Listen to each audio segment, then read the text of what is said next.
Վալդեն ձախ ֆլանգով առաջ է վազում, Ռաֆինյան է պաս տալի, Ռաֆինյան մի քանի հոգու մեջով պասը տալի, գտնում է Ռոբերտ Լևանդովսկի ոտին, Օլմոն դրանից տուրա,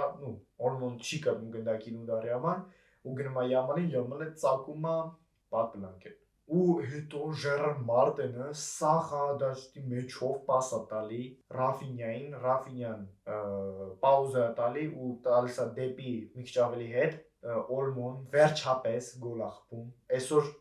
միակ նորմալ խաղն է, որ ինքը խաղաց այս վերջին 2 ամսում, 3 ամսում, մալադեց։ 2-1 եւ առաջին համում էլ տենց վտանգավոր պահ չկար, ոչ մի նորություն չկար, ոչ մի նորմալ բան չեղավ էլ։